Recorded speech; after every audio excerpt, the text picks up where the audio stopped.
જામનગર શહેરમાં ચોમાસા દરમિયાન સર્જાતી પાણી ભરાવાની સમસ્યાને કાયમી ધોરણે હલ કરવા માટે જામનગર મહાનગરપાલિકા દ્વારા પ્રી મોન્સૂન કામગીરી યુદ્ધના ધોરણે શરૂ કરવામાં આવી છે।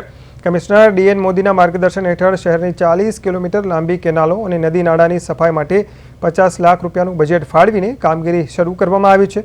જામનગરમાં દર વર્ષે નીચાણવાળા વિસ્તારોમાં ભરાતા પાણીનો નિકાલ કરવા માટે મ્યુનિસિપલ વિભાગે આ વર્ષે આગોતરું આયોજન કર્યું છે। હાલમાં દરેડથી લાખોટા તળાવ સુધીની ફીડિંગ કેનાલમાં જેસીબી અને શ્રમિકોની મદદથી કચરો અને અવરોધો દૂર કરવામાં આવી રહ્યા છે, જેથી ચોમાસાનું પાણી સીધું તળાવ સુધી પહોંચી શકે। આ ઉપરાંત નવનાલા, તાડિયા, હનુમાનથી વિભાપર ગામ સુધી ફેલાયેલી ગાંડી વેલને દૂર કરવાની કામગીરી પણ ચાલી રહી છે। વર્ષ 2024માં ગુલાબનગર જેવા વિસ્તારોમાં સર્જાયેલી પાણીની ગંભીર સમસ્યાને ધ્યાનમાં રાખીને સોલિડ વેસ્ટ વિભાગ દ્વારા શહેરના કુલ 50 સંવેદનશીલ સ્થળોએ સફાઈ અભિયાન હાથ ધરાયું હતું।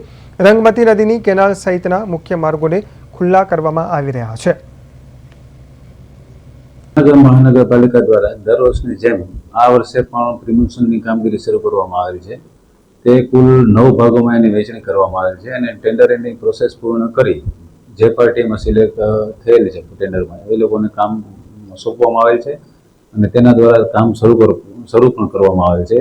આ કેનાલ છે જૂના વોકરાઓ જે શહેરમાં હતા એ પૈકીની બધી કેનાલો છે અને આ કેનાલની કુલ લંબાઈ છે એ 34 કિલોમીટર જેટલી થાય છે અંદાજે અને એનો એસ્ટિમેટેડ કોસ્ટ છે એ 31 લાખ રૂપિયા જેટલો થશે।